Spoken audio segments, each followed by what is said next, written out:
नमस्कार, एक बार फिर स्वागत है सभी भावी शिक्षकगण का अपने यूट्यूब चैनल आज के हिंदी टारगेट में।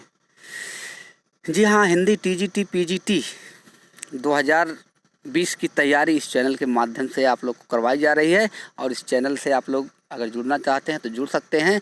और टीजीटी पीजीटी इंटरव्यू के लिए इस चैनल के माध्यम से आप लोग की तैयारी पूरी करवाई गई और पीजीटी का इंटरव्यू समाप्त हो चुका है, टीजीटी का चल रहा है और उसके लिए लगातार प्रयासरत हैं। रोज़ आपको एक वीडियो बनाकर देते हैं और आप लोग को क्या पूछा जा रहा है इंटरव्यू में, कैसे पूछा जा रहा है, सभी प्रश्नों को हम आपके सम्मुख पेश करते हैं।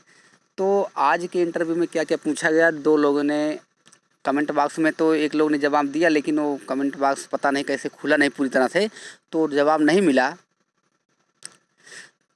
और कुछ लोग हमारे व्हाट्सएप से जुड़े हुए हैं। हमने बात आपसे कहा है कि आप हमारे व्हाट्सएप पर, जो व्हाट्सएप नंबर है 6306616261, इसी पर आप व्हाट्सएप कर सकती हैं, पूरा प्रश्न बता सकते हैं। नहीं तो फ़ोन आप करके बता सकते हैं सर जी मेरा इंटरव्यू हुआ है, नहीं तो कमेंट बॉक्स में लिखकर बताइए ताकि सबके सम्मुख पेश किया जाए, ताकि सबका इंटरव्यू अच्छे से हो। तो आपका इंटरव्यू, जिन लोगों का इंटरव्यू हुआ है उन लोग को बहुत बहुत बधाई है और अनंत शुभकामनाएं हैं। उन लोग का एक सीट अपने अपने जो कैटेगरी में होंगे उन लोग का एक सीट सुरक्षित हो। तो जिन लोग का इंटरव्यू बाकी है वो लोग भी तैयारी में लगे रहें और उनका भी इंटरव्यू अच्छा ही जाएगा। इंटरव्यू से घबराने की ज़रूरत नहीं है। तो चलिए हम चलते हैं प्रश्नों की तरफ। कौन कौन से प्रश्न पूछे गए, आज कैसे प्रश्न पूछे गए। एक बात और, जिनका एलटी में चयन हुआ है, कुछ लोग छोड़ रहे हैं इंटरव्यू, तो हमारे पास एक व्हाट्सएप के द्वारा, हमारे दोस्त के द्वारा आया हुआ है। तो चलिए उनको देखते हैं कौन वो शख्स हैं जो अपना इंटरव्यू छोड़कर एलटी में एक सीट सुनिश्चित किए हैं, पूरा भरोसा किए हैं कि हमारा एलटी हुआ, और वास्तव में जिनका एलटी हुआ वो ऐसा काम बिल्कुल नहीं करेंगे। तो जिन्होंने ऐसा काम वो सबके लिए समझ लीजिए एक प्रकार से वो भगवान के रूप में वो कार्य किए हैं, क्योंकि नौकरी इतनी आसानी से नहीं मिलने वाली है। और नौकरी मिलने के लिए आप लोग समझ सकते हैं कितने आप लोग पापड़ बेले हुए हैं, चाहे वो प्राइमरी की हो, जूनियर की हो, कहीं भी अगर आपको पहले जो मिल रही है उसको ले लीजिए, ठीक है। तो हम चलते हैं, दिखाते हैं, उन शख्स से मिलाते हैं कौन वो शख्स हैं जो अपना इंटरव्यू छोड़े हैं। सभी के लिए एक व्यक्ति एक नौकरी के लिए, एक भाई के लिए, एक बहन के लिए, और नौकरी अपना एक सीट छोड़े हैं, नौकरी नहीं छोड़े हैं, वो एक हिसाब से कह लीजिए उनका, वो एक हिसाब से कह सकते हैं वो प्रकांड विद्वान हैं, जो उनका कई जगह सिलेक्शन हुआ। और वो भाई किसी का भी कई जगह सिलेक्शन होगा तो एक ही मिलेगा, तो जो आपका उच्च होगा उसी में आप जाएंगे। तो एलटी सबसे उच्च है, सबसे अच्छा है, सबसे बढ़िया है, तो आप एलटी में ही ज्वाइनिंग करिए। तो चलिए देखिए कौन है वो शख्स। देखिए आपके सामने ये हैं भाई साहब। मैं जसवंत कुमार, मेरा चयन एलटी जीआईसी में हिंदी विषय से हुआ है। आज टीजीटी का इंटरव्यू था जिसे मैं अपने सहपाठी भाइयों के लिए छोड़ रहा हूँ। मेरा रोल नंबर इतना है, आप लोग देख सकते हैं। विक्की खान की पहल, एक व्यक्ति एक नौकरी में, मेरा छोटा सा दान, धन्यवाद। तो छोटा सा नहीं, ये आपने बहुत बड़ा कार्य किया है जसवंत जी, और आपको सभी की दुआएं लगेंगी और आप जितनी ही ऊंचाइयां पर जा सकते हैं वो सब दुआ करेंगे आप उतनी ही ऊंचाई तक पहुँचें। तो चलिए अब हम चलते हैं प्रश्नों की तरफ। तो जसवंत जी को सब लोग धन्यवाद दीजिए, ठीक है, क्योंकि सभी लोग ऐसा कार्य करें, जिनका हुआ है वो अपना ऐसा कार्य करें। तो चलिए हम चलते हैं प्रश्नों की तरफ। कैसे प्रश्न है देखिए, हम मोबाइल में आया है, हम इसका स्क्रीनशॉट लिए हुए हैं। इन्होंने कहा है, सर जी नमस्कार, आज हमसे पूछे गए सवाल। तो इनसे सवाल पूछा गया, आप लोग देख सकते हैं, यहाँ लिखा गया है कि आप कहाँ से हैं। तो इन्होंने बताया हम कहाँ से हैं। तो इन्होंने इनसे पूछा गया कबीर का दर्शन क्या है।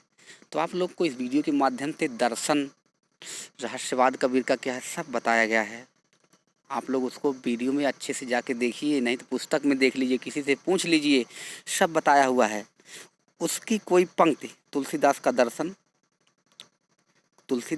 पूछा गया।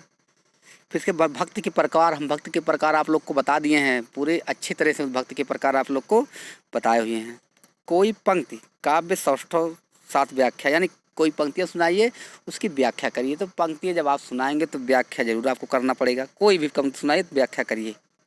संदेह अलंकार की परिभाषा बार बार बता रहे हैं। सभी अलंकार की परिभाषा याद कर लीजिए, एक एक उदाहरण याद कर लीजिए। सभी अलंकार की परिभाषा, सभी रस की परिभाषा, सभी छंद की परिभाषा, सब आप तैयार करे रहेंगे तो आप एकदम वहाँ तोते की तरह पूरा बोलते चले जाएंगे। जिसको कहते हैं रट्टा मार लीजिए, एकदम पूरी तरह से रट्टा कर लीजिए उसको, जिसके पास समय है अभी। आपके गांव में कौन सी नदी बहती? देखिए ग्रामीण में चले चुके हैं, ग्रामांचल से, तो पूछ रहे हैं कि आपके गांव में कौन सी नदी बहती। तो आप अपने अपने गांव में देख लीजिए कौन सी नदी बहती है, जो सबसे बड़ी नदी होगी। तो ये बताए होंगी। काफ़ी देर तक मेरे गांव के शहर के बारे में पूछते गए। तो भाई जब अगर आपके गांव में घुस गए हैं तो गांव से ही पूछते चले जाएंगे कि कौन सी नदी है, कौन सी वहाँ की मिठाई अच्छी है, कौन सा वहाँ का वो स्थल जो है, कौन सा वहाँ का देव स्थल अच्छा है।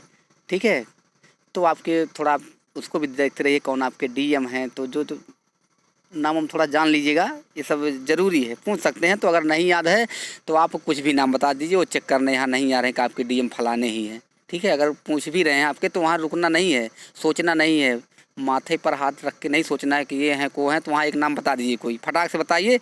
वो फ़ोन करके नहीं पूछेंगे भैया यहाँ पता करिए इस ज़िले के यही हैं। ठीक है, तो आपका बस वहीं देखेंगे, कॉन्फिडेंस देखेंगे बस। तो थोड़ा आप अगर तैयार रहेंगे तो अच्छी बात है। स्नातक कहाँ से किया? एमए से किया। एमए कहाँ से किया, ये सब पूछा जा रहा है। स्नातक कहाँ से किए, किस स्कूल से जो किए उसको नाम कर लीजिए, नाम याद कर लीजिएगा कौन कौन स्कूल से आप पढ़े हुए हैं, उसको आपको नाम को रट लेना है। ठीक है, एमए कहाँ से किए, अगर आप एमए किए तो एमए के बारे में बता दीजिएगा। ठीक है, पीएचडी अगर कर रहे हैं तो पीएचडी के बारे में बताइए, कहाँ से पीएचडी कर रहे हैं, इस पोस्ट पे कौन है। ये सब प्रश्न आपसे पूछे जा रहे हैं और बन पाएगा।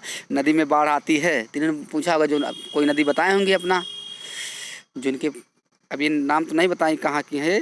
ठीक है, लेकिन कोई नदी बताएंगे, मान लीजिए गंगा बता दी, मान लीजिए इलाहाबाद की हैं, तो बताए होंगे बाढ़ जब आती होगी तो क्या क्या होता होगा। तो ये अपने बताएं कि मेरा गांव कछार में है, कछार में है तो वहाँ गंगा नदी में बाढ़ आती। देखिए गंगा फिर आगे नीचे, तो सही है।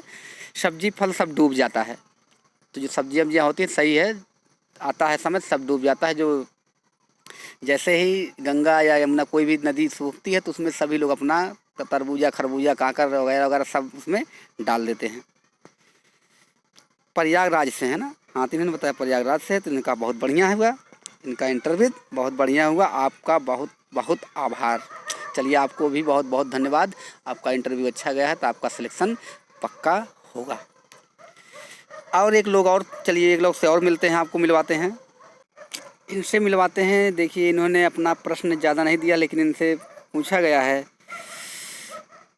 कि इन्होंने नमस्कार किया है सर। तो आज मेरा इंटरव्यू था, इनका भी इंटरव्यू आज ही था, और इनसे पूछा गया, उससे पूछे गए सवाल, छायावाद की पहली रचना कौन है। तो आप लोग छायावाद की पहली रचना याद कर लीजिए, जयशंकर की, निराला की, महादेवी वर्मा की, सबके रहस्यवाद याद कर लीजिए, सबके दर्शन याद कर लीजिए। बार बार बता रहे हैं, आपको इतना बार कोई बताएगा नहीं, पैसा देंगे तब भी नहीं बताएंगे। नाटक एकांकी में अंतर, इसको हम प्रश्न बना के आपके पास भेज चुके हैं, आप लोग इसको देख चुके हैं। तो नाटक एकांकी में क्या अंतर है? नाटक किसे कहते हैं, एकांकी किसे कहते हैं, उपन्यास किसे कहते हैं, उपन्यास कहानी में अंतर बताया गया, नाटक एकांकी में अंतर बताया गया, छायावाद प्रगतिवाद अंतर बताया गया, प्रगतिवाद प्रयोगवाद अंतर बताया गया, प्रयोगवाद नई कविता अंतर बताया गया है। ठीक है, सब अंतर टोटल। संदेह अलंकार भ्रंत अलंकार में क्या अंतर है, विभावना और विशेषोक्त में क्या अंतर है। तो ये सब अंतर आप थोड़ा थोड़ा पढ़ लीजिए। आप अगर टीजीटी के छात्र हैं तो आपके पास दमदारी होनी चाहिए, आप इतने कमज़ोर नहीं हैं। और वहाँ के जाके डरना नहीं बिल्कुल। जितने आप वहाँ जज्बा से जाएंगे उतना आपका इंटरव्यू अच्छा होगा। और उनसे बिल्कुल एकदम आप समझ लीजिए कि उनसे आपसे प्रश्न अगर कर रहे हैं तो उसको बस जवाब दीजिए, और उसमें दखलंदाजी बिल्कुल नहीं। नाटकों के नाम बताए तो पूछे होंगे, तो अच्छा कुछ नाटकों के नाम बताए, चाहे शंकर प्रसाद के और या छायावाद के जो युग में जो नाटक हुए हैं उसके नाम बताएं। तो ये नाटक इनसे पूछा गया। रस सूत्र ब्लैक बोर्ड पर लिखिए। देखिए ब्लैक बोर्ड पर भी आपसे ब्लैक बोर्डिंग करवाई जा रही है, हम आपसे बार बार कह रहे हैं। तो रस सूत्र ब्लैक बोर्ड पर लिखकर बताइए, प्रश्नवाचक चिन्ह लिखकर बताइए, आयात संधि का सूत्र बताइए, भरत मुनि का जो सूत्र दिए हैं उसको बताइए, लिखकर बताइए, लिखकर बताइए। क्या लिख कर बताना, कुछ भी लिख कर बताना है। अंत्याक्षरी लिख कर बताइए, शुद्ध वर्तनी आपसे पूछा जा सकता है। तो ये सब ब्लैक बोर्ड पे आप लोग को वहाँ 1 मिनट के लिए, मात्र 1 मिनट के लिए आपको खड़ा कर सकते हैं, ज़्यादा देर नहीं वहाँ खड़ा होना है। और उसकी व्याख्या करिए। जी हाँ, जो रसूत्र है उसकी व्याख्या करके बताना होगा आपको, कैसे कैसे क्या किए थे वो आपको बताना है। कोई कविता सुनाइए, कविता तो सबसे सुन रहे हैं, ये एकदम समझ लीजिए अनिवार्य है। जिस तरह से आपके रहते हैं ना 10 प्रश्न अनिवार्य है करना है, उसी तरह से अनिवार्य है कविता सुनाइए। तो ऐसे प्रश्न आपसे पूछे जा रहे हैं। और जिनका इनका आज इंटरव्यू हुआ है, आज वाले तो हो गए, जिनका कल इंटरव्यू है वो अपना प्रश्न और उत्तर ज़रूर शेयर करेंगे इस चैनल के माध्यम से।